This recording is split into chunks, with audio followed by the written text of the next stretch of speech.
수차례 마약을 투약한 혐의로 기소된 유명 작곡가이자 사업가인 돈 스파이크가 1심에서 실형을 면했습니다. 서울 북부지방법원은 지난 9일 돈 스파이크의 선고 공판에서 징역 3년에 집행유예 5년을 선고했습니다. 이와 함께 보호관찰과 120시간의 사회봉사, 80시간의 약물치료 강의 수강 및 추징금 3,900여만 원을 명령했습니다. 재판부는 돈 스파이크가 사들인 필로폰 양이 100여 그램에 달하고 여러 명을 불러들여 필로폰을 투약하는 등 범행 수법이 좋지 않아 엄중한 형이 마땅하다면서도 수사에 적극 협조했고 피고인이 한 번뿐인 인생 하이라이트였을지 모를 40대 중반을 이토록 괴롭힌 것이 그 누구도 탓할 수 없는 나 자신의 잘못이라며 반성하고 있다고 양형 이유를 밝혔습니다. 돈 스파이크는 2021년 말부터 텔레그램을 통해 9차례에 걸쳐 4,500만 원 상당의 필로폰을 사들이고 총 14차례 필로폰을 투약한 혐의를 받고 있습니다. 1회 투약량을 기준으로 약 667회분에 달하는 20g 상당의 필로폰을 소지한 혐의도 있습니다. 돈 스파이크는 2010년 대마초를 핀 혐의로 벌금 500만 원형을 선고받았고 같은 해 10월 별건의 마약 혐의로 징역 1년과 집행유예 2년을 선고받는 등 이미 10년 전 2차례 마약 범죄로 유죄 판결을 받은 바 있는데요. 이에 일각에선 돈 스파이크가 집행유예를 선고받은 것을 두고 솜방망이 처벌이 아니냐는 지적까지 나오고 있습니다. 돈 스파이크가 전관 변호사를 선임해 재판에 임한 점 역시 양형에 영향을 미쳤을 거라는 시선도 있는데요.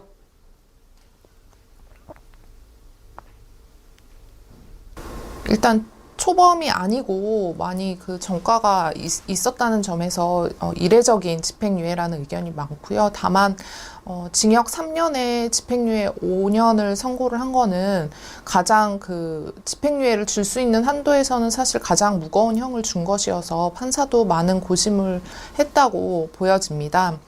일단 뭐 전과가 있긴 하지만 10년 동안 특별한 마약을 하지 않았고 또 마약 범죄의 특성상 본인이 자백하기 전까지는 그 범죄 사실을 명명백백히 밝히기 어렵다는 점에서 돈 스파이크 같은 경우 스스로 기소되지 않은, 그러니까 조사되지 않은 범죄까지 자백을 했다는 부분, 그리고 반성문에서 뭐 음악 활동을 통해 사회에 기여하겠다 이렇게 뭐 호소한 부분이 판사의 마음을 움직였다고 볼 수 있을 것 같습니다.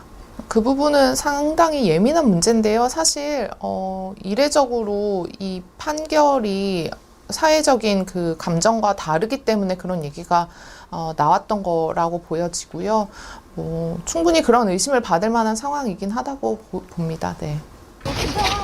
잊을만 하면 연예계를 강타하는 스타들의 마약 스캔들. 사실 오늘 내일이 일이 아니죠. 최근 5년간 마약 사건에 연루된 연예인은 빅뱅 탑과 박유천 등 무려 17명에 달하는데요. 박유천은 지난 2019년 남양유업 창업주 외손녀 황하나와 마약 투약 의혹에 휩싸이면서 기자회견까지 열어 결백을 주장했지만 국과수 검사 결과 마약 양성 판정이 나오면서 구속 기소돼 징역 10월에 집행유예 2년을 선고받았습니다. 있는 그대로 성실하게 조사 잘 받고 그러고 나오겠습니다. 최근 건보료를 3천여만 원 체납해 세간의 주목을 받은 80년대 인기가수 조덕배도 지난 90년대부터 2014년까지 마약 투약 혐의로 수차례 적발되는 등 마약 투약 사범의 재범률은 무려 40%를 웃돌고 있습니다. 이에 취재진이 직접 한국마약퇴치운동본부를 찾아가 봤는데요. 처벌에 앞서 충분한 전문 의료 인력과 적극적인 치료가 우선시돼야 한다고 말합니다.